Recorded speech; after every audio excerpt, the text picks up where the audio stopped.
I suppose I want to start with a big story that broke in South Africa last week. South Africans really excited to hear. Herman is already smiling at the prospect of this story. We were also excited to hear that there was a couple in Tembisa, which is a township in Johannesburg, for context, that had birthed 10 children, which would have, if true, broken the Guinness World Record for childbirth.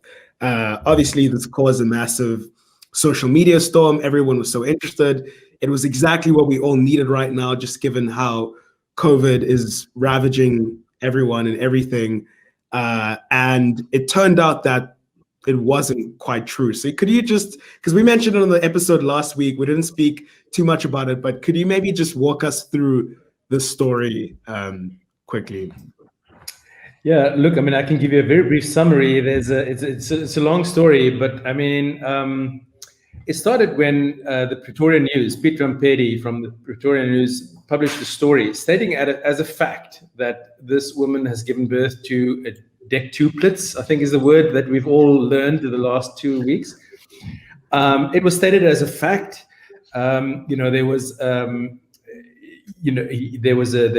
fundraising campaign that kicked off, and and as you say, I think this was at a time when people were looking for some good news, and that's the first thing, maybe just as a sort of quick footnote, is to say that this is how false information or disinformation or misinformation, and we can speak a little bit about different definitions, but that's exactly how it takes hold, because people, it works on people's anxieties, people's fears, people's hopes, people's dreams. And in this case, I think, we're in the middle of a devastating third wave of the pandemic.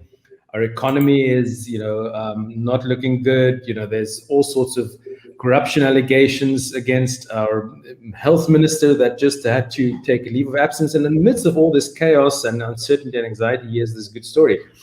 But rapidly, that story became undone. It became, so people said, okay, but show us the babies. We'd love to see them. And there were conflicting reports from, apparently, the Department of Social Development was quoted as saying that they were looking after the babies. Then, the hospitals that were cited in the report denied all knowledge of this. And it just became clear the more and more people were looking for these babies that they didn't exist. But, Peter Mpedi and the Pretoria News just kept on digging, and they are still digging. What they're really digging. A conspiracy, right? They're saying now. Yeah, it's a conspiracy by the government. So now they're claiming they're still refusing to take any accountability. Now that I think the whole country has realized there aren't any babies. It's the Tembisa 0, not the Tembisa 10. And now, hey. No, it sounded like a football score. Tembisa 0. Good evening. And the scores for tonight: Tembisa 0. Big news. South Africa 0-2. But I think the issue here is that, okay, so there are lots of different issues, but so the Pretoria News, Iqbal Survey, who's CEO of independent media, plus Peter Mpedi, they are alleging that this is all a big cover up. Who would cover this up is the obvious question, and why? Why would somebody hide something like that? What also became clear, and I think this is where the story becomes a bit more sad, I think, is that, this is a woman, this is a family, there's all sorts of relationships at stake.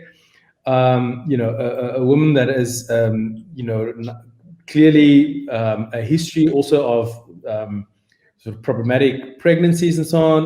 There's the issues around maybe mental health issues. And it's just a very cynical way to deal with somebody's evidently heartbroken and somebody that is sort of at sea in a way at the moment. And there's no good way for the story to play out, I think, neither for the family involved nor for independent media. But independent media has lost almost all its credibility in any case in the last number of years. And we know that Peter Mpedi himself is also a very controversial figure. He was involved with previous journalistic scandals like the so-called Rogue Unit.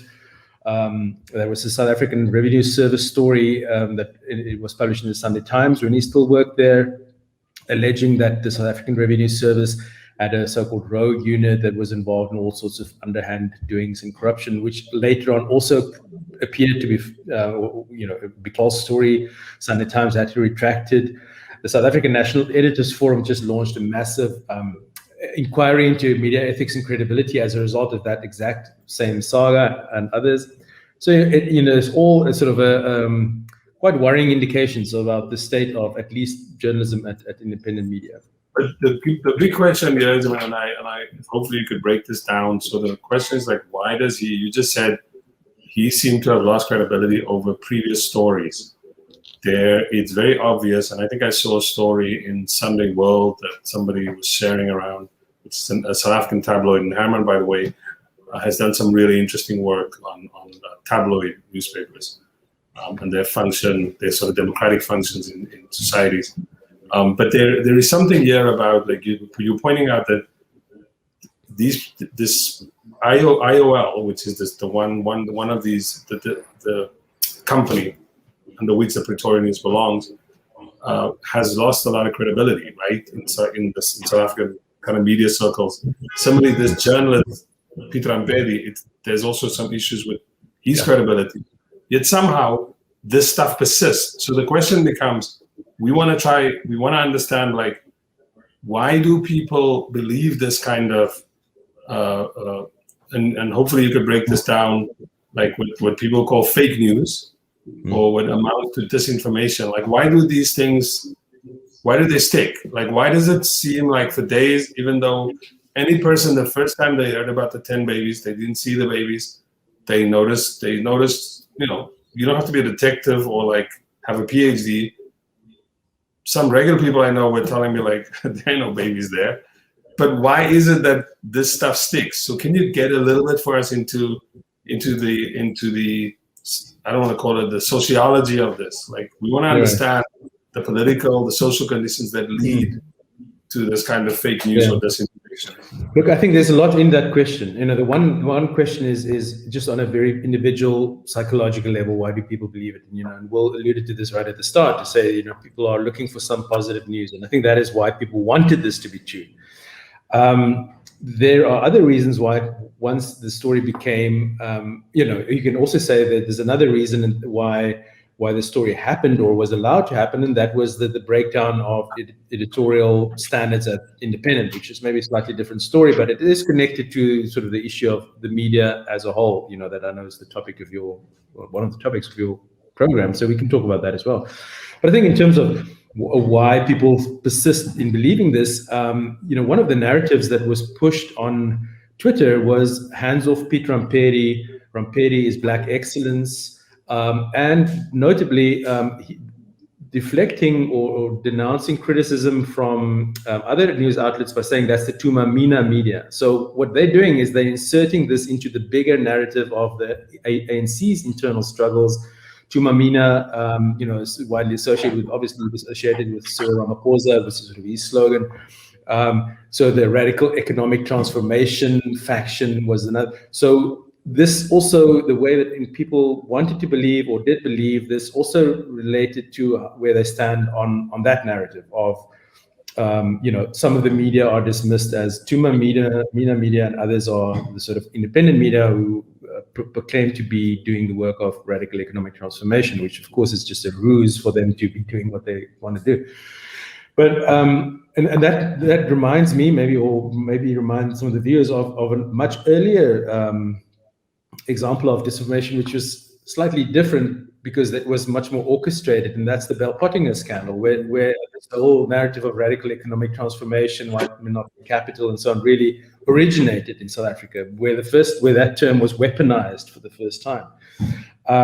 So the whole idea of and that's interestingly or importantly, I think that example also was used to discredit critical media. So media that were critical at that time of Jacob Zuma were accused of being, you know, in cahoots with the Rupert's white capital and so on. It was a way of undermining the criticism against Zuma, because at that time it was when when the public protector, Julie Madonsela, at that time, her report around state capture first came out. So we see that all these things also, it has a personal, individual psychology behind it, but it also has a broader political and social sort of narrative in which it is embedded and which gives it its traction and gives it and amplifies it.